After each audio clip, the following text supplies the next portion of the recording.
तो friends and welcome to the exams made simple. तो देखते हैं एनालिसिस इस पूरे हफ्ते का, जो भी मिसिंग था वो सारे पार्ट हम देख लेंगे। आज संडे का दिन है, 31 तारीख है, एक एक करके अंतिम दिन है, न्यूज़ तो बनानी पड़ेगी। सबसे पहले अगर आज का संडे का अखबार देखें तो फ्रंट पेज की एक बड़ी खबर है, जो कि सेंसस फिर से पोस्टपोन कर दिया गया है। और सेंसस आप सबको पता है कि 2021 में कंप्लीट हो जाना चाहिए था, 21 में उसका डेटा आना चाहिए था, 20 से स्टार्ट हो जाना चाहिए था, but because of the Covid पहले वो डिले हुआ, उसके बाद अभी इलेक्शन और इन सब के कारण फिर से उसको इलेक्शन के बाद तक के लिए रूल आउट किया जा चुका है। और this is the 9th extension, 9वीं बार है इस बार एक्सटेंशन दिया गया है डेडलाइन से ज़्यादा।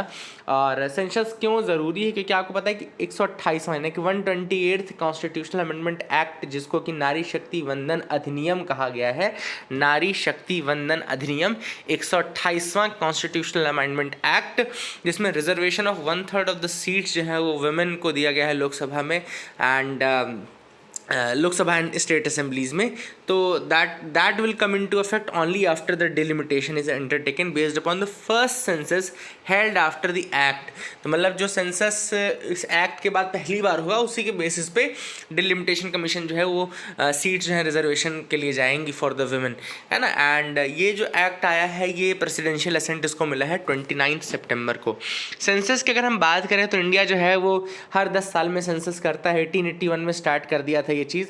The first phase of this decadal census was expected to begin on 1 April 2020, जैसा मैंने आपको बताया कि 2020 में स्टार्ट होना था इस बार का, है ना, लेकिन हो नहीं पाया किसी कारणों से, है ना। 1881 में लॉर्ड रिपन था उस समय, फिर इसको स्टार्ट किया गया था ऑन अ डिकेडल बेसिस, 10 साल के बेसिस पे। अदरवाइज पहला जो सेंसस हो गया था वो 1872 में ही हो गया था। आपके लिए छोटा सा सवाल है कि किसके टाइम पे वो किया गया था पहला सेंसस, है ना। तो I hope you will be able to answer that. Census के बारे में दूसरे फैक्ट आपको पता होना कि सेंसस एक्ट लाया गया था, याद रखिएगा। सेंसस एक्ट कब आया था, तो 1948 में आया था सेंसस एक्ट। दूसरी चीज़ के अलावा आपको बता दूं कि सेंसस जो होता है वो office of the registrar general and census commissioner बोलते हैं, office of the registrar general and census commissioner बोलते हैं, उसके अंतर्गत होता है। और ये जो ऑफिस आता है, office of the registrar general census commissioner, ये आता है आपके MHA के अंदर आता है, ठीक है ना। तो थोड़ा सा ये तो कुछ बेसिक फैक्ट्स याद रखिएगा कि MHA ministry of home affairs के अंतर्गत आता है। सेंसस एक्चुअली होम एक्सरसाइज है ना। इसके अलावा सेंसस अगर आपसे कहीं पूछता है कि क्या स्टेट सब्जेक्ट है, यूनियन सब्जेक्ट है, तो बड़ा कॉमन सेंसिकल आंसर है कि ये एक यूनियन सब्जेक्ट है ना। यूनियन आई थिंक आर्टिकल 69 है ये, मतलब आर्टिकल 246 है, लेकिन जो लिस्ट के अंदर है आई थिंक 69 है उस लिस्ट में, तो एक बार आप चेक कर लीजिएगा। अदरवाइज यूनियन सब्जेक्ट है, ये इतना जानना काफ़ी है, जो चीज़ें मैंने आपको बताई, ठीक है ना। यहाँ मैंने आपको बता दिया है कि apart from the census, the office of the registrar general and the census commissioner of India have also not release 2 की रिपोर्ट्स। दो और रिपोर्ट्स हैं जो सेंसस के अलावा रिलीज नहीं की गई हैं, वो है registration of births, death and causes of deaths for the year 2021, ठीक है ना। तो registration of births, deaths and causes of the deaths for the year 2021 भी रिलीज नहीं की गई है। अब ये डेटा बहुत इंपॉर्टेंट आप लोगों के लिए, बहुत ये वैसे बहुत छोटी बात लग रही है कि चलो रिलीज नहीं किया गया, but these are the very prominent data for looking overall health, wealth and other aspects of this country। तो ये डेटा अगर रिलीज़ नहीं होगा तो फिर एविडेंस बेस्ड जो पॉलिसी मेकिंग की बात की जाती है वो कहाँ से कर पाएंगे। एविडेंस बेस्ड पॉलिसी मेकिंग तभी पॉसिबल है जब आपके पास एविडेंसेस हैं, और एविडेंसेस कहाँ से आएंगे, इन डेटा से आएंगे। तो काफ़ी इंपॉर्टेंट एस्पेक्ट है ये भी। आई hope you got clarity regarding that. ये पहली बड़ी न्यूज़ थी जो आज के न्यूज़पेपर में आई थी। आई होप आपको समझ में आ गई होगी, ठीक है ना। आगे मूव करते हैं, आप भी मेरे साथ बिल्कुल आगे बढ़ सकते हैं, जो भी इंपॉर्टेंट है मैं डिस्कस कर लूँगा, है ना। तो लेट्स मूव अहेड। ये तो एड सेक्शन है। इसके बाद यहाँ पे कनाडा बेस्ड एक BKI मेंबर है, उसको टेररिस्ट डिक्लेयर किया गया है। एंड लखवीर सिंह, याद रखिएगा, कनाडा बेस्ड मेंबर है of the Babbar Khalsa International. जो BKI है, it is Babbar Khalsa International, and he has been designated as an individual terrorist under section 35 of the UAPA। याद रखिएगा, सेक्शन 35 जो है उसके अंतर्गत इंडिविजुअल टेररिस्ट जो है डिक्लेयर किए जाते हैं under the UAPA, so that you can remember as well. ये भी आप याद रख सकते हैं लखबीर सिंह को, ठीक है ना। I hope you will remember this fact as well, है ना। UAPA के अंदर आपको पता ही होगा कि जो टेररिस्ट डिक्लेरेशन है, इंडिविजुअल टेररिज्म, ये आप UAPA के अंतर्गत कर सकते हैं, ठीक है ना। अगली न्यूज़ है, Nadda releases commemorative stamps on Indian origin Tamils in Sri Lanka. अब जो इंडियन ओरिजिन तमिल्स हैं श्रीलंका में, उनके लिए commemorative stamp on 200 years of arrival of Indian origin Tamils in Sri Lanka. 200 साल हो चुके हैं for the arrival of Indian origin Tamils into the Sri Lanka, and उसी को सेलिब्रेट करते हुए, कम्यूमरेट करते हुए जेपी नड्डा जी ने एक स्टैम्प, कम्यूमरेटिव स्टैम्प रिलीज़ किया है ना। अब देखो, ये बहुत सिंबॉलिक जेस्चर है, ऐसा नहीं कि इसका कोई बहुत इंपॉर्टेंस है या प्रीलिम्स में आपसे पूछ लेगा कि अभी किस कंट्री में भैया तमिल्स गए थे उनके लिए किया गया, ऐसा नहीं है। लेकिन ये कम्यूमरेटिव जेस्चर है जिसके बारे, जिससे इंपॉर्टेंस पता चलता है कि जो हमारा डायस्पोरा है वो कितना इंपॉर्टेंट है, whether it is a very high elite diaspora और even those who are fisherman community etcetera going to Sri Lanka and other countries, ठीक है ना। तो यहाँ से इंपॉर्टेंस समझ में आता है कि कभी आप इंटरव्यू दे रहे हैं, कभी आप मेंस आंसर राइटिंग लिख रहे हैं, तो इस तरीके के फैक्ट्स का यूज़ आप कर सकते हैं जब भी आपको डायस्पोरा से रिलेटेड क्वेश्चन आए, है ना। एंड ये बेसिकली उन्होंने कहा कि it is the need to recognise the agony and the government of India's commitment to extending support to the brothers and sisters of Indian origin Tamils. अब एक चीज़, एक और सिंबॉलिक जेस्चर था ये, इसमें उन्होंने कहा कि चूँकि इंडियन ओरिजिन तमिल्स जो हैं बहुत सारी हार्डशिप्स फेस करते हैं श्रीलंका में। आप सबको पता होगा कि वहाँ पे सिन्हलीज स्पीकिंग मेजॉरिटी है, और यहाँ पे तमिल्स हमारे जब जाते हैं वहाँ पे तो बहुत सारी चीज़ें उनके साथ भी भेदभाव, डिस्क्रिमिनेशन होता है। तो इस कारण से वहाँ पे जो उनकी एगनी है उसको भी कम्मेमोरेट किया गया है बाय कम्मेमोरेटिंग दिस सिस्टम, है ना। I hope you will remember this as well. ये न्यूज़ आपको समझ में आ गई होगी। आगे मूव करते हैं, आगे देखते हैं न्यूज़। तो यहाँ विनेश फोगाट को आप लोग जानते होंगे। विनेश फोगाट ने अपना खेल रत्न अवार्ड और अर्जुन अवार्ड जो है वो रिटर्न कर दिया है। अब रिटर्न क्या किया है, इसको कर्तव्य पथ पर रख के चली आई वो, एंड देवर अपोजिंग। आप सबको पता है कि पहले की जो मतलब जो रेसलिंग फेडरेशन ऑफ इंडिया है उसके पहले जो चीफ थे, उस ब्रिजभूषण प्रेसिडेंट था जो, तो उसके अगेंस्ट पहले ये लोग थे, सेक्सुअल हरासमेंट के चार्जेस लगाए थे। एंड इसके अलावा अभी जब दोबारा उसमें संजय सिंह को बनाया गया, अपॉइंटमेंट किया गया WFI चीफ के रूप में, तो उसका भी अपोजिशन किया गया क्योंकि he was a close aide to the Brijbhushan Singh, है ना। हालांकि स्पोर्ट्स मिनिस्ट्री ने, आप सबको पता होगा कि जो नया पैनल इलेक्ट हुआ था उसको सस्पेंड कर दिया और कहा कि जो इंडियन ओलंपिक्स एसोसिएशन है वो कॉन्स्टिट्यूट करे एक एडहॉक पैनल जो कि मैनेज करेगा affairs of the sports body. लेकिन तब तक अभी विनेश फोगाट ने ऑलरेडी अपना रिटर्न कर दिया। आगे मूव करते हैं, देखते हैं और क्या इंपॉर्टेंट न्यूज़ आर्टिकल हैं। तो यहाँ पे PM visits 10 crore beneficiary of Ujjwala LPG scheme in Ayodhya. तो आपके जो वनडे एग्जाम की अगर आप लोग तैयारी कर रहे हैं तो 10 करोड़ लाभार्थी का नाम भी याद कर लीजिएगा। हालांकि UPSC वालों को ऐसा कुछ याद करने की ज़रूरत नहीं है, बट जो लोग वनडे एग्जामिनेशंस की तैयारी करते हैं ना, उसमें कई बार ऐसा फालतू क्वेश्चन पूछ लेता है ना। तो या थोड़ा सा उज्ज्वला स्कीम के बारे में बता दूँ कब आई थी, क्योंकि अगर कई बार 3-4 लाइन्स के फैक्ट अगर वन सिंगल पॉइंटर्स आ गए तो पूछ लेता है कि release in 2007, this was launch in 2017-18, ऐसा पूछ लेगा। तो याद रखिएगा, उज्ज्वला स्कीम लॉन्च की गई थी 2016 मई में, है ना। इसमें सब्सिडाइज्ड LPG यानी subsidised liquefied petroleum gas connection जो होता है वो पुअर हाउस होल्ड्स को दिया जाता है। और उज्ज्वला स्कीम बेसिकली एम करती है to empower the women, protecting their health and reducing the number of deaths due to unclean cooking fuel.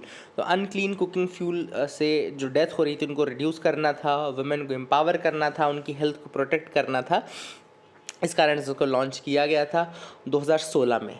ये मैंने अलग से निकाल के रखा कि बेनिफिशियरीज जो होते हैं प्रधानमंत्री उज्ज्वला योजना के कौन कौन से हैं। तो इसमें सोशियो इकोनॉमिक कास्ट सेंसस 2011 का डेटा या फिर BPL हाउस होल्ड का डेटा लिया जाता है। जो SC/ST हाउस होल्ड्स हैं, प्रधानमंत्री आवास योजना ग्रामीण के अंदर जो नाम है, अंत्योदय अन्न योजना के अंदर जो नाम है, most backward classes forest dwellers जो होते हैं, people residing in river islands और टी और एक्स टी गार्डन ट्राइब्स, ये बेनिफिशियरीज की लिस्ट में इंक्लूडेड है। तो I hope you got clarity regarding that as well. अच्छा, आपको पता है कि एक उज्ज्वला योजना और भी है, देयर इज अनदर उज्ज्वला योजना जो कि आपकी that is basically related to the socially disadvantaged womens. तो अगर मैं सिर्फ उज्ज्वला योजना करता हूँ, लेट मी फाइंड दैट। तो यहाँ पे आप देख सकते हैं लिखा है Ujjwala scheme launched in 2007 to put an end to the trafficking of children and women, है ना। तो यहाँ पे जो to prevent, to rescue, to rehabilitate, to reintegrate, to repatriate the victim trafficked और कमर्शियल सेक्सुअल एक्सप्लॉइटेड वुमेन्स। तो एक Ujjwala scheme ये भी है, तो ये भी आप याद रखिएगा। I hope you got clarity regarding that as well. आगे मूव करते हैं, देखते हैं और क्या इंपॉर्टेंट न्यूज़ आर्टिकल हैं आज के। तो तो यहाँ पे एक न्यूज़ आपको दिख रही होगी, researchers find the cause of nausea and sickness in pregnancy. अब आप सब जानते हैं कि प्रेगनेंसी में एक बहुत इंपॉर्टेंट है, कई लोग शोज़ म्यूज़िक में मूवीज़ में भी देखा होगा, कुछ लोगों को घर में हुई होगी डिलीवरी तो उन्होंने घर में देखा होगा कि बहुत सारा वॉमिटिंग होता है या वॉमिटिंग ऐसा लगता रहता है। इसका रीज़न क्या है, तो रिसर्चर्स ने पता किया है रीजंस क्या है for this vomiting and all related that. तो ये जो कंडीशन होती है पहले हम देख लेते हैं। The majority of pregnancy 70% are affected by nausea and vomiting and it can progress into a severe form. ये नॉजिया एंड वोमिटिंग बहुत सीवियर भी हो सकती है, जिसको हम बोलते हैं हाइपरमेसिस ग्रेविडेरम, HG याद रखेगा, हाइपर एमेसिस ग्रेविडेरम। अगर आपसे कोई पूछे हाइपर एमेसिस ग्रेविडेरम क्या है, तो ये जो वोमिटिंग और नॉशिया होता है प्रेग्नेंट वुमेन्स को जब वो बहुत ज़्यादा बढ़ जाए उस कंडीशन को बोलते हैं।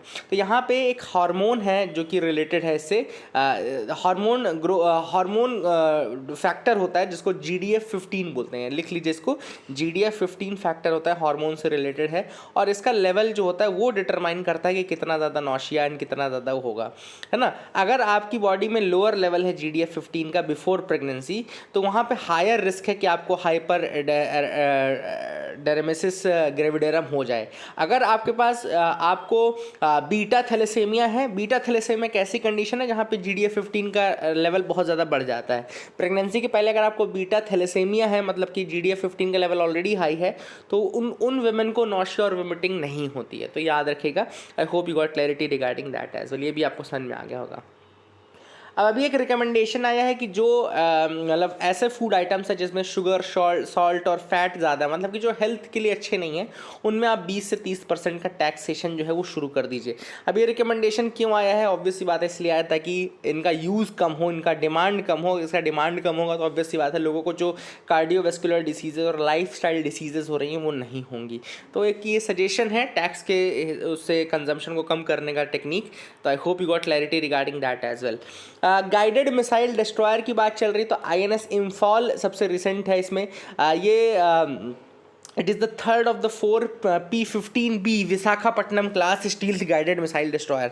तो P-15B अगर कोई आपसे बोलता है तो ये विशाखापट्टनम क्लास होते हैं, और अगर P-15A कोई आपसे बोलता है तो Kolkata class guided missile destroyer होता है, ठीक है ना।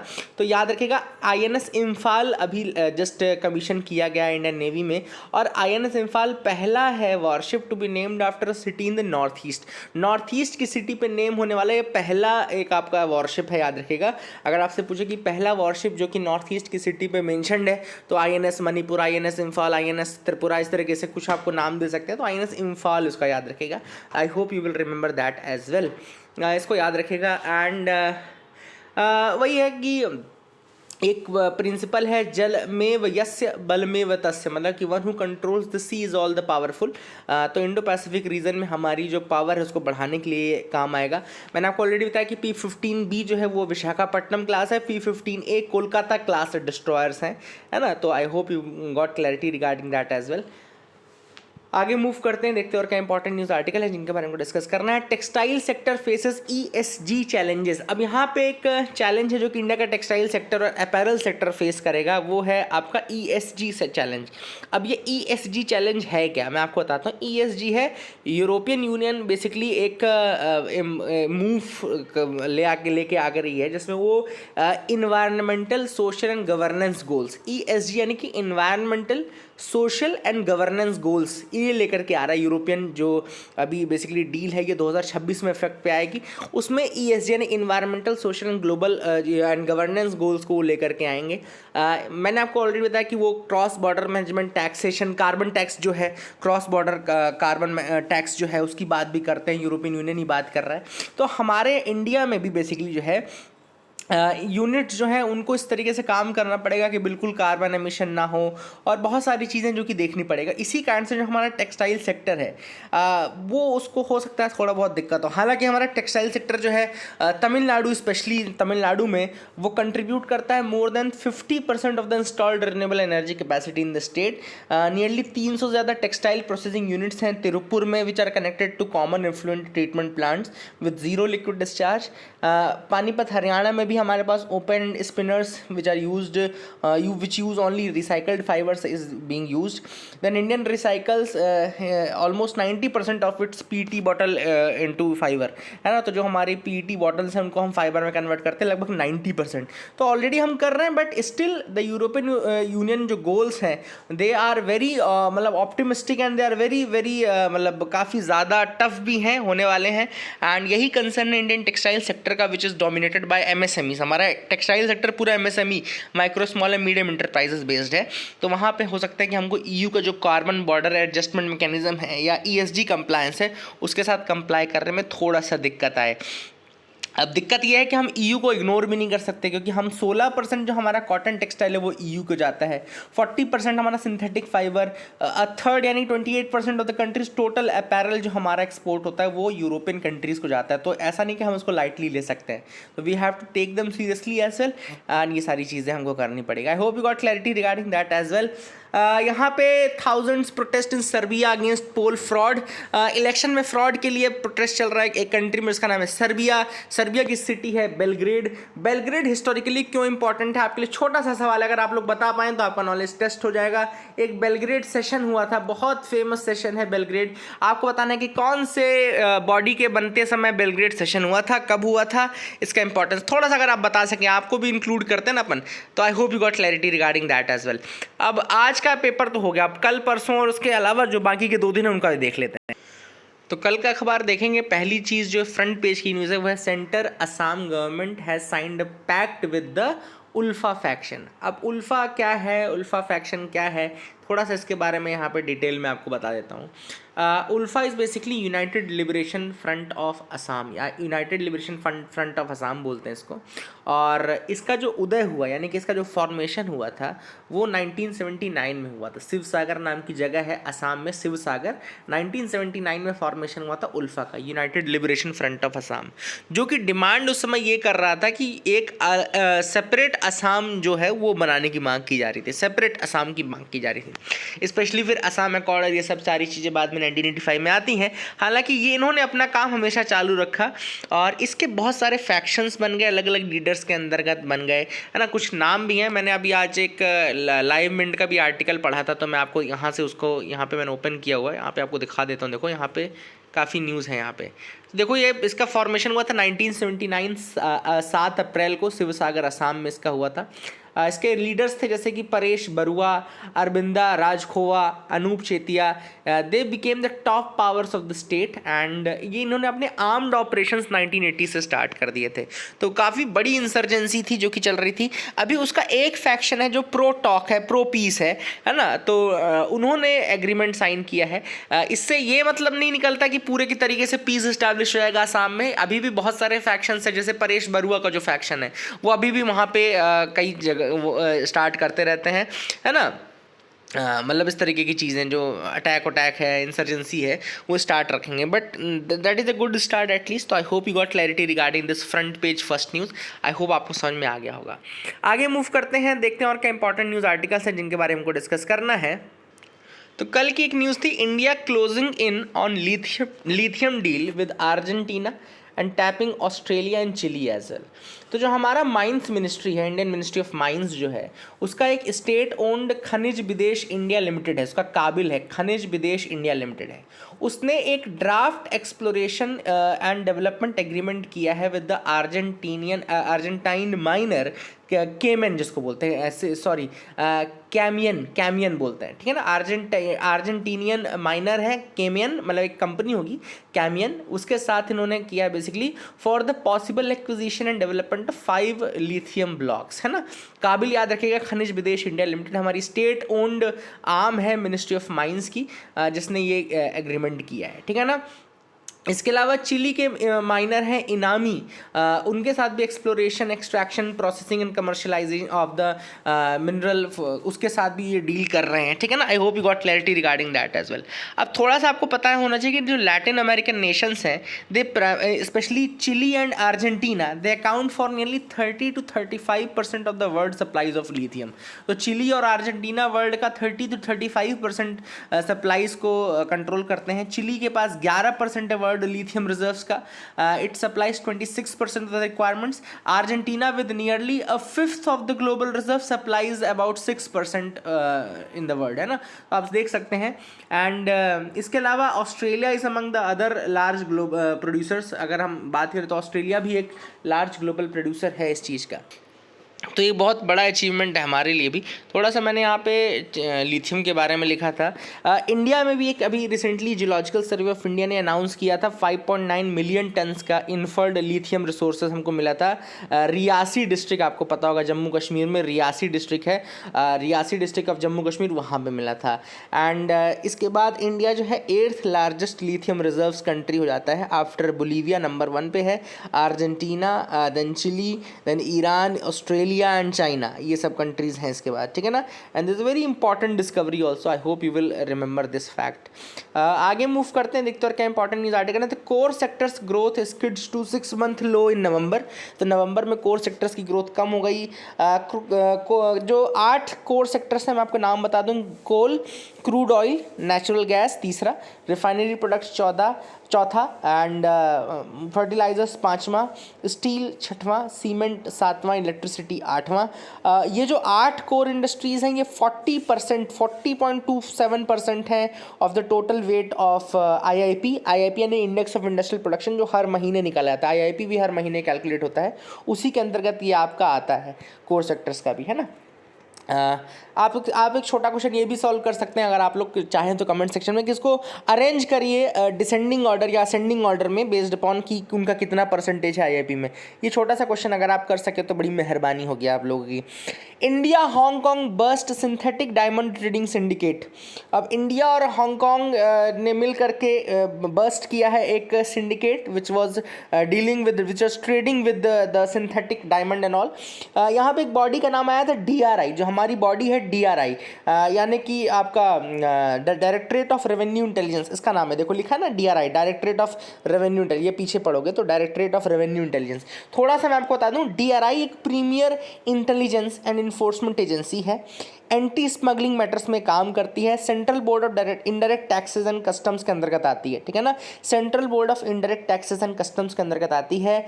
DRI एक इंटेलिजेंस एंड इन्फोर्समेंट एजेंसी है, एंटी स्मगलिंग मैटर्स में काम करती है. Central board of indirect taxes and customs के अंतर्गत आती है. 1957 4 दिसंबर 1957 में इसका बनाया गया था.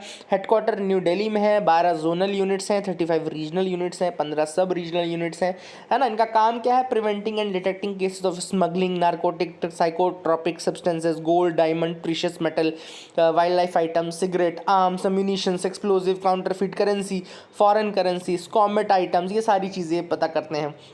प्यूरेटिव एक्शंस लेते हैं. Organised crimes group engaged in the activities above mentioned, है ना. तो I hope you got clarity regarding that as well. ये भी आप याद रखिएगा. अच्छा एक आर्टिकल था. ISRO all set to launch XPOSat and 10 other payloads on 1st Jan. तो इंडियन स्पेस रिसर्च ऑर्गेनाइजेशन जो है अपना 2023 करने के बाद 2024 की शुरुआत बड़े अच्छे ढंग से करने वाला है.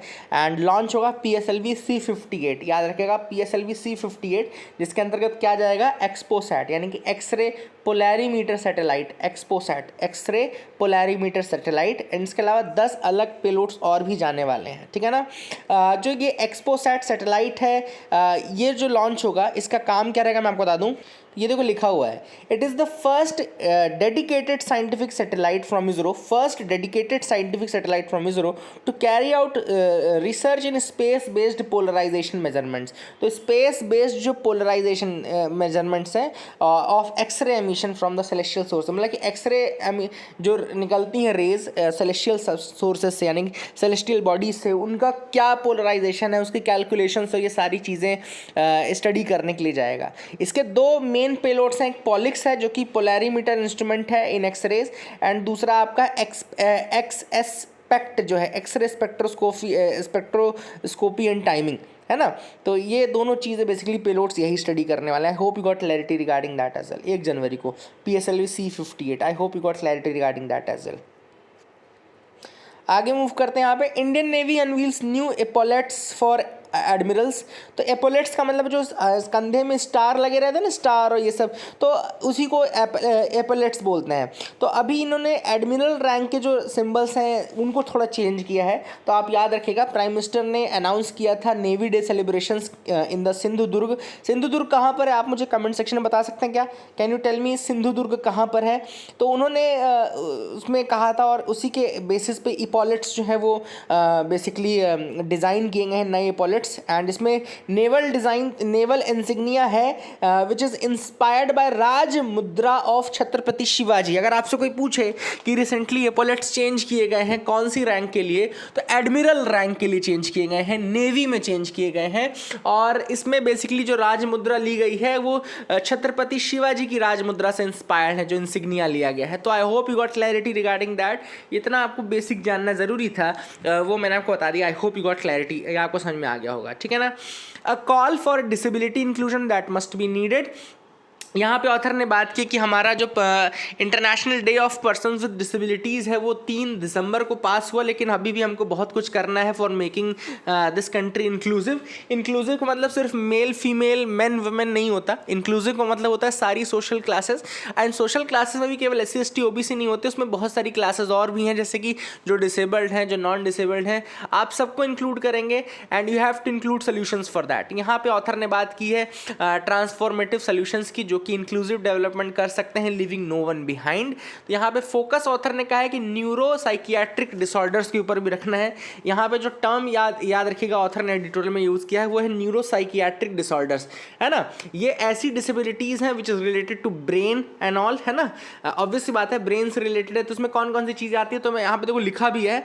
ऑटिज्म हो गया आपका, इसमें आपका attention deficit, hyper activity disorder, intellectual disability जो चाइल्डहुड में होती है, mental health conditions, anxiety, depressions, obsessive compulsive disorder, eating disorder, addiction, schizophrenia, bipolar disorders, adolescence and adult life में होते हैं, ऐसे बहुत ज़्यादा, है ना। ऑल दीज आर देयर, जो कि ऑथर ने यहाँ पे मेंशन किया है कि ये न्यूरो साइकियाट्रिक डिसऑर्डर्स हैं, इनको भी आपको ध्यान में रखना है। और जो भी आप डेवलपमेंट की बात करते हैं विदाउट टेकिंग देम, है ना, इन लोगों को लिए बिना आप नहीं कर सकते, तो include them as well in the process of the development. I hope you got clarity regarding that as well.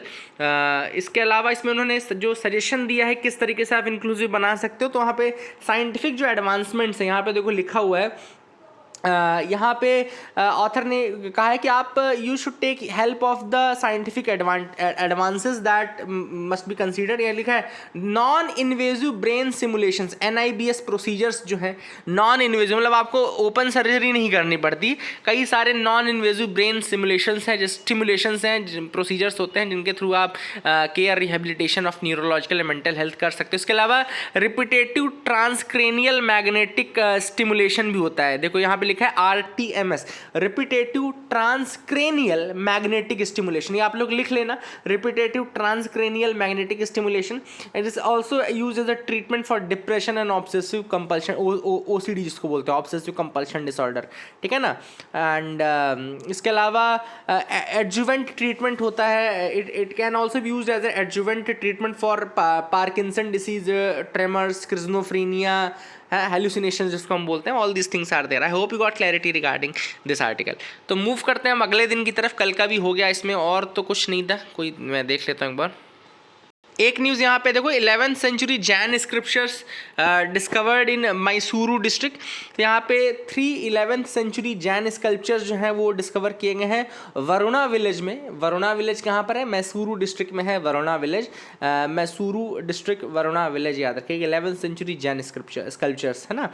And they were found in the heap of debris while digging the drainage work. वहाँ drainage work को डिग किया, वहाँ पे जा कर के ये Jain sculptures जो हैं वो मिले हैं। And they are from the 11th century, बहुत पुराने हैं, ठीक है ना। एंड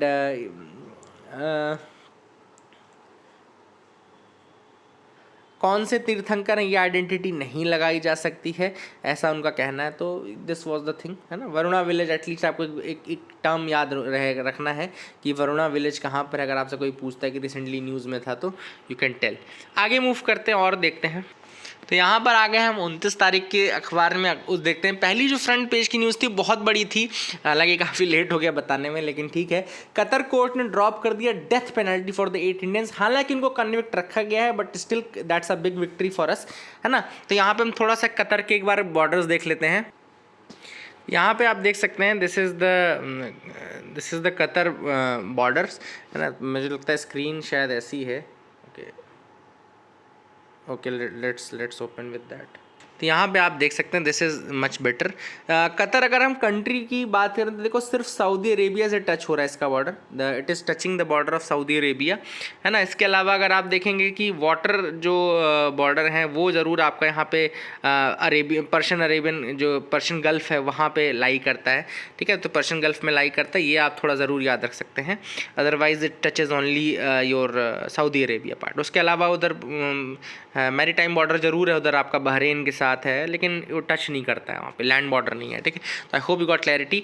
आगे मूव करते देखते और क्या इंपॉर्टेंट आर्टिकल्स हैं। ओके सो यहाँ पे पेगासस स्पाईवेयर जो था वो जर्नलिस्ट के फ़ोन में पाया गया था। तो अभी पेगासस के बारे में तो आपको पता है कि एनएसओ ग्रुप है, इजरायली जो सॉफ्टवेयर डेवलपर है, स्पाईवेयर डेवलपर है, वो सिर्फ सेल करता है गवर्नमेंट को ये। और इंडिया का जो इंटेलिजेंस ब्यूरो है उसने इम्पार्ट किया था hardware from the NSO group in 2017, ऐसा न्यूज़पेपर एनालिसिस में लिखा हुआ है ना। I am not saying that it is my knowledge, it is in the written in the newspaper, so I don't claim on that. Paper में एक image I थी, ये मुडिएट्टू लिखा हुआ है, देखो इसमें लिखा है ना मुडिएट्टू, रिचुअल ऑफ मुडिएट्टू। तो मुडिएट्टू के बारे में आपको पता होना चाहिए कि एक थिएटर और कहना चाहिए थिएटर एंड फोक डांस है जो कि आपका केरला में होता है। It is happening in Kerala, Mudiyettu. और ये ऑफशूट है भद्रकाली कल्ट का जो काली माता की गॉडेस की वर्शिप करते हैं। भद्रकाली का there is a very important event in that, goddess Kali versus demon Darika, उसी को परफॉर्म किया जा रहा है यहाँ पे, है ना। तो याद रखिएगा this is that. I hope you got clarity regarding that as well. Suspension of opposition MPs extend beyond the last sitting of the Parliament. तो अभी एक पहली बार ऐसा हुआ कि सस्पेंशन ऑफ अपोजिशन एमपीज जो है it has not been revoked as both the houses are sine die. तो एडजर्न्ड सीनेडाई होने के बाद भी अभी भी उनका सस्पेंशन नहीं किया गया। एडजर्न्ड सीनेडाई मतलब कि अनिश्चित काल के लिए, इसके बाद बस प्रोरोगेशन होता है जो कि कौन करता है, प्रेसिडेंट करता है। एडजर्नमेंट सीनेडाई कौन करता है, स्पीकर करता है या चेयरमैन करता है। सीनेडाई का मतलब क्या है कि दोबारा असेंबली के मिलने का कोई डेट नहीं बताया जाता, सीनेडाई कर दिया जाता है। अब अमूमन इस दिनों तक क्या होता है, जब लास्ट सेशन होता है ना तो उस दिन जो सस्पेंशन होते हैं वो कैंसिल हो जाते हैं, लेकिन इस बार कैंसिल नहीं किया गया है और कहा गया कि चूंकि हाउस प्रोरोग नहीं है तब तक सस्पेंशन चलेगा। तो now this is extending beyond the last sitting, ये पहली बार ऐसा हो रहा है ना कि the extension is beyond the last sitting. तो that was again in news. अब यहाँ पे देखो लिखा है FIU slaps Binance and other crypto exchanges with show cause notice. FIU क्या है, ये है फाइनेंस इंटेलिजेंस यूनिट, याद रखिएगा फाइनेंस इंटेलिजेंस यूनिट बोलते हैं इसको। और इसने नोटिस दिया है क्रिप्टो करेंसी एक्सचेंजेस को, जैसे कि बिनांस हो गया। उनका ये कहना है कि they are operating illegally in India through an offshore entity का ऑफशोर एंटिटी के रूप में ये काम कर रहे हैं इंडिया में, and they are working like that, है ना। एंड FIU आपको बता दूँ it comes under the finance ministry's department of revenue. ये फाइनेंस मिनिस्ट्री के डिपार्टमेंट ऑफ रेवेन्यू के अंतर्गत आता है। एंड ये आपका जो FIU है बहुत इंपॉर्टेंट काम करता है। ये सारी जो फाइनेंशियल डील्स हो रही हैं या फाइनेंशियल ट्रांजैक्शंस हैं जो भी डाउटफुल हैं वो बेसिकली ये FIU ही चेक करता है, ठीक है ना। एंड मनी लॉन्ड्रिंग तो नहीं हो रही, ये सारी चीज़ें भी चेक करने का FIU का है। एंड PMLA याद रखिएगा, prevention of money laundering act 2002 का एक्ट था, उसके अंतर्गत ये बेसिकली काम करता है। तो I hope you got clarity regarding FIU as well, ये भी आपको समझ में आ गया होगा। Spectre of the civil war in Sudan as civilian search in arms fearing rival militia. तो यहाँ पे सूडान पैरामिलिट्रीज़ का राइज बहुत ज़्यादा टेंस होता जा रहा है एंड सिविलियंस जो हैं वो भी आर्म्स कैरी करते जा रहे हैं। सूडान में एक सिविल वॉर टाइप की कंडीशन जो है वो बन रही है, तो थोड़ा सा इसको ध्यान में रखिएगा। पूछ सकता है आपसे कौन से कंट्री में ऐसा है। मूव करते हैं 28 तारीख के दिन के तरफ। तो यहाँ पे 2023 में सिग्निफिकेंट क्लाइमेट माइलस्टोन्स के बारे में आया था। तो सबसे पहला माइलस्टोन तो ये था कि हॉटेस्ट ईयर है। This year is all but set to be declared as the hottest in the history. Copernicus climate change services ने कहा कि 2023 was 0.1 degree centigrade hotter than 10 month average of 2016। जो अर्लियर हॉटेस्ट था 2016 था, अब ये सबसे ज़्यादा हॉट हो गया है। इसके अलावा जो अंटार्कटिका सी आइस एक्सटेंट है वो सबसे कम पे है। The sea ice extent of the Antarctica is at its lowest, ये भी दूसरी चीज़ है। कार्बन डाइऑक्साइड लेवल्स जो थे अपने पीक पे थे। लॉस एंड डैमेज फंड जो हुआ, इंडिया का पहला वर्ल्ड का पहला लॉस एंड डैमेज फंड जो था 2023 में क्रिएट किया गया COP28 UAE में, एंड ये वर्ल्ड बैंक के द्वारा मैनेज किया जाएगा as by an independent secretariat. And इसमें 792 मिलियन डॉलर अभी तक आ चुके हैं। इसके अलावा for the first time in the history of climate summits 134 countries of COP28 pledged to tackle the climate impact of the food industry। याद रखिएगा, climate impact of the food industry को tackle करने के लिए 134 कंट्रीज ने इसमें पहली बार वो किया है। And that is also impact of the food systems, ये पहली बार हुआ है। इसके अलावा scientist are using fruit flies to find clues to Huntington's disease. याद रखिएगा, हंटिंगटन्स डिसीज़ के क्या क्या सिम्टम्स होते हैं मैं आपको बता दूं। हंटिंगटन डिसीज़ के सिम्टम्स शुरू होते हैं 30 की उम्र में, 30 से 40-50 की उम्र में होते हैं। एंड इसमें सिम्टम्स हैं forgetfulness, loss of balance, clumsiness in performing simple task. छोटा सा ब्रश उठाएंगे तो गिरा देंगे, पेस्ट उठाएंगे तो पूरा फैला देंगे, क्लमजीनेस बढ़ जाती है ना। एंड फॉरगेटफुलनेस, भूलने की इसमें वो हो जाती है। इसके अलावा मूड स्विंग्स होने लगते हैं, difficulty in reasoning, abnormal uncontrollable jerky movements, आप abnormal and uncontrollable jerky movements करने लगते हो। एंड स्पीकिंग, स्वेलोइंग, वॉकिंग, सब में मतलब प्रोग्रेसिवली आपको दिक्कत होने लगती है ना। अब यहाँ पे देखो रीज़न क्या होता है, इसमें होता है जो एक म्यूटेटेड वर्जन आ जाता है जीन का, जिसको हम बोलते हैं HTT। याद रखिए, there is a mutated version of a gene which is known as HTT। देखो यहाँ पे देखो लिखा भी है, HTT का जीन का म्यूटेटेड वर्जन आ जाता है। एंड इसके अलावा HTT जीन जो रहता है, it codes for a protein called huntingtin और HTT। ये जो HTT जीन कोड है, ये एक प्रोटीन बनाता है जिसको हंटिंगटिन बोलते हैं। एंड जो नर्व सेल्स रहते हैं हमारी बॉडी में, अमूमन वो दे रिक्वायर HTT प्रोटीन। उसको HTT प्रोटीन की हालांकि ज़रूरत रहती है, बट ये जो म्यूटेटेड जीन है ये एबनॉर्मल HTT प्रोटीन बना देता है, जो कि हमारे न्यूरॉन्स को डिस्ट्रॉय करने लगता है, हमारी थिंकिंग के न्यूरॉन को। तो बस यही रीज़न है कि ये हो जाता है। I hope you got clarity regarding that as well. WFI to be run by 3 member ad hoc panel. तो इंडियन ओलंपिक्स एसोसिएशन ने अनाउंस किया एक 3 मेंबर एडहॉक कमेटी, जो कि हेड करेंगे executive committee member Bhupinder Singh Bajwa. And he will be running the federation of India following the अभी जो नई इलेक्टेड बॉडी थी उसको सस्पेंड कर दिया गया, मैंने आपको ऑलरेडी बताया हुआ है। And I hope you got clarity regarding that as well. अब यहाँ पे देखो, investment in participatory notes rise in November to 1.3 lakh crore. बहुत अच्छा कंसेप्ट, बहुत सिंपल भाषा में आपको समझाऊंगा पार्टिसिपेटरी नोट्स का।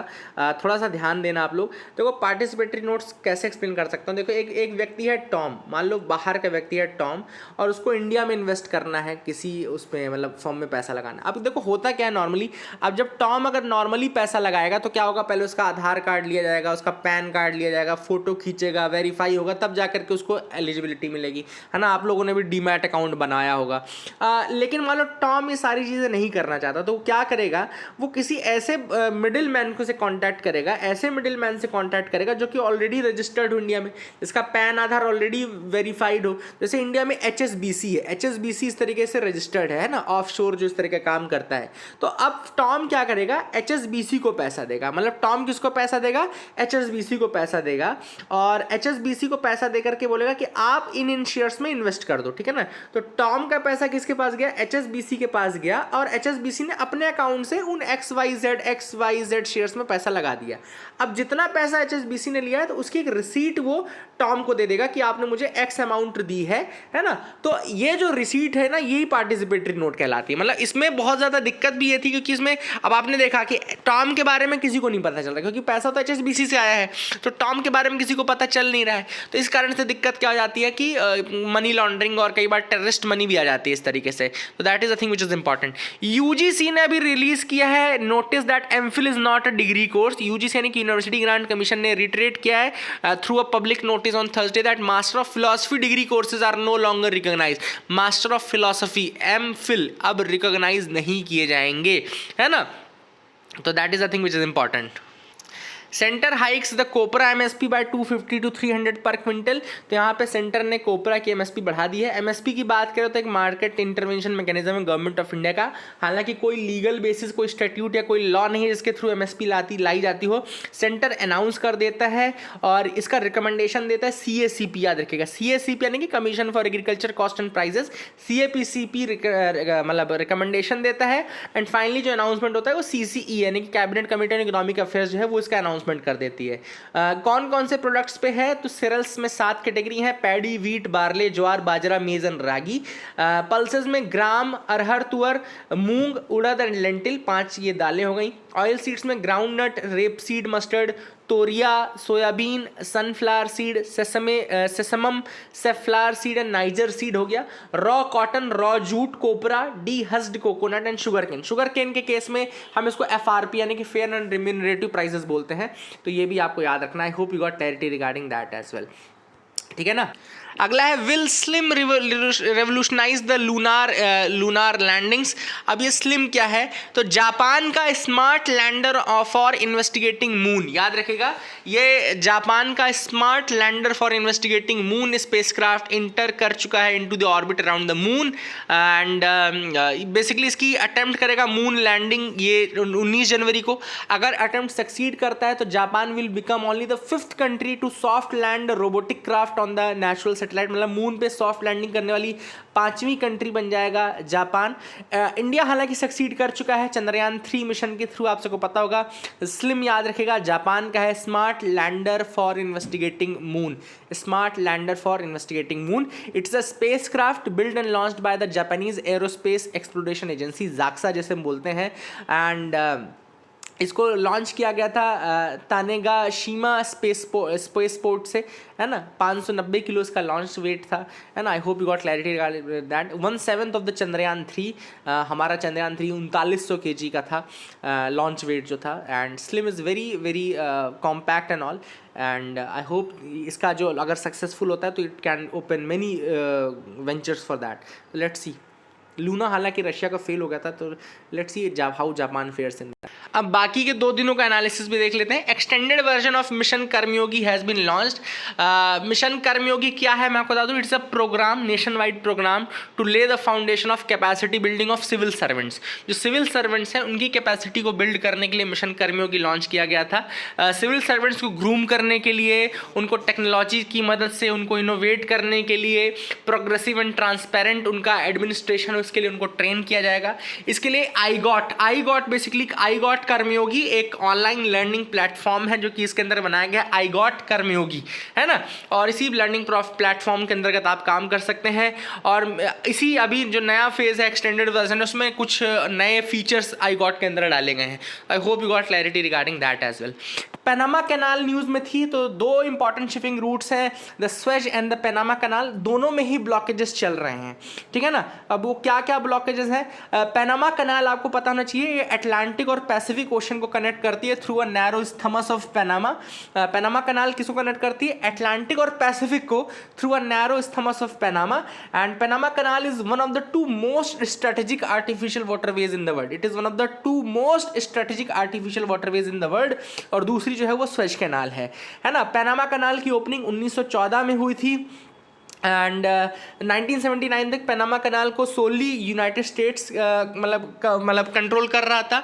1979 से जो कंट्रोल था कैनाल का वो पास कर दिया गया था पनामा कैनाल कमीशन को, which is a joint agency of US, Republic of Panama, and complete control जो है ये पनामा को दे दिया गया 1999 से, ठीक है ना। तो I hope you got clarity regarding that as well. यहाँ पे आप देख सकते हैं पैनामा कनाल कहाँ पर है, अटलांटिक पैसिफिक के बीच में थॉमस ऑफ पैनामा है, उसको कनेक्ट करती है, ठीक है। तो I hope you got clarity regarding that as well. और पैनामा का जो ट्रैफिक है वो बैरोमीटर ऑफ वर्ल्ड ट्रेड है, it is a barometer of world trade, मतलब यहाँ पे ट्रैफिक ज़्यादा है मतलब वर्ल्ड ट्रेड ज़्यादा है, अगर ट्रैफिक कम हो रहा है तो रिसेशन का पीरियड चल रहा है, तो बहुत इंपॉर्टेंट चीज़ है ना। स्वेज कैनाल भी पता है आपको, sea level waterway running north south across isthmus of Suez in Egypt to connect the Mediterranean and the Red Sea. तो इजिप्ट में है बेसिकली ये, एंड कनेक्ट करता है मेडिटेरेनियन को रेड सी से। अब ये तो क्यों दिक्कत में है आपको पता होगा, रेड सी वाला रीजन तो पूरा क्योंकि यहाँ पे इजराइल अटैक मतलब इजराइल और हमास के बीच में अटैक चल रहा है, वो चल रहा है न्यूज़ में। अगली चीज़ जो न्यूज़ में थी वो थी T+0 सेटलमेंट साइकिल। तो सेबी यानी कि securities exchange board of India ने प्रपोज किया है T+0 फैसिलिटी। T+0 फैसिलिटी क्या होता है, जैसे मान लो आप अभी तक क्या है T+1 साइकिल चल रही है, पहले T+2 थी, अब T+1 चल रही है। मतलब कि पहले अगर आपने शेयर आज खरीदे हैं तो कल माने कि 24 घंटे के बाद वो आपके अकाउंट में पोर्टफोलियो में रिफ्लेक्ट होता था, है ना। जो सेटलमेंट होता था वो एक दिन बाद होता था, है ना। अब जो है वो T+0 यानी कि सेम डे में हो जाएगा, सेम डे में हो जाएगा। और इसके बाद अभी और ज़्यादा सेबी जो है वो कहना बढ़ना चाहती है इंस्टेंट सेटलमेंट के लिए भी, है ना, इंस्टेंट सेटलमेंट के रूप में भी आगे बढ़ना चाहती है। तो सेबी ने शॉर्टन किया, पहले T+5 से T+3 पे किया था, फिर T+2 पे आया था, अब T+1 पे चल रहा है ना। और अब जो है वो 2 फेज में जाएंगे, पहले T+0 सेटलमेंट मतलब सेम डे 2-3 घंटे के अंदर, और फिर T+0 में भी फिर इंस्टेंट सेटलमेंट में जाएंगे। A flowering plant under 100 million years of evolution shows signs of self pollination of very important news article। ये डाउन टू अर्थ का न्यूज़ है। अभी एक प्लांट है जिसको प्लांट फील्ड पैंजी बोलते हैं, याद रखिएगा, फ्रेंच प्लांट है, फील्ड पैंजी बोलते हैं इसको, वियोला अर्वेंसिस भी कहा जाता है, वियोला अर्वेंसिस भी कहा जाता है। और इसमें ये बताया गया कि 100 मिलियन से जो चीज़ चली आ रही थी, मतलब इसका पॉलिनेशन कोई और करता था, अब उसने उस चीज़ को चेंज करके सेल्फ पॉलिनेशन, याद रखिए इसको सेल्फी पॉलिनेशन भी कहा जाता है, सेल्फी पॉलिनेशन सिंड्रोम भी कहा जाता है। सेल्फ पॉलिनेशन की तरफ मूव कर चुका है ये। क्यों मूव कर गया, क्योंकि जो पॉलिनेटिंग एजेंट्स थे वो कम होते जा रहे थे, इसलिए इसने इवॉल्व कर लिया खुद को फील्ड पैंजी ने, और अपने आप को सेल्फ पॉलिनेटिंग बना लिया है, ठीक है। तो that's a very very big news, I hope you got clarity regarding that. Thakkar Bapa was in news, Amritlal Vitthal Das Thakkar इनको बोलते हैं।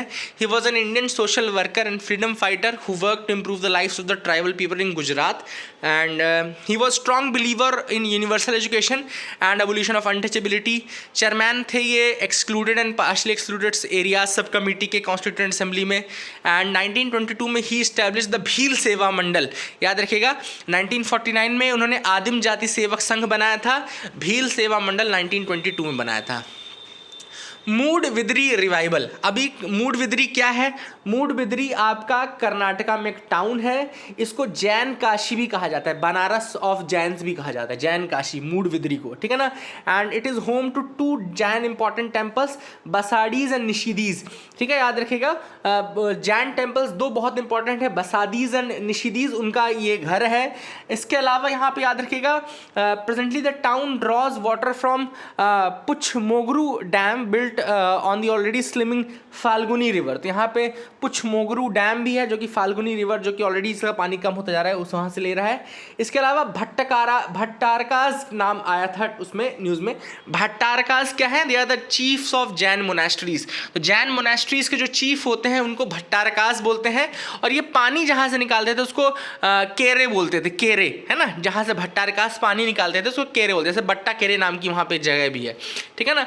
एंड वहाँ पे स्टेप्स बनाए जाते थे लोकली अवेलेबल स्टोन से, इसको मूरा कहते थे। तो ये कुछ टर्म्स थे जो कि आपको बता दूं मैं। गायरोकॉप्टर सफारी बना है, Uttarakhand is all set to launch India's first ever gyrocopter safari. And gyrocopter safari जो है ये एक रोटर क्राफ्ट के जैसे होता है ना, याद रखिएगा गायरोकॉप्टर सफारी बस इतना याद रखिएगा, उत्तराखंड में बना है, ठीक है ना, वहाँ के टूरिज्म को और वो करने के लिए। तो all this things were important, I hope you got clarity, that is it for the day. Keep loving us, keep sharing us, thank you, have a nice day.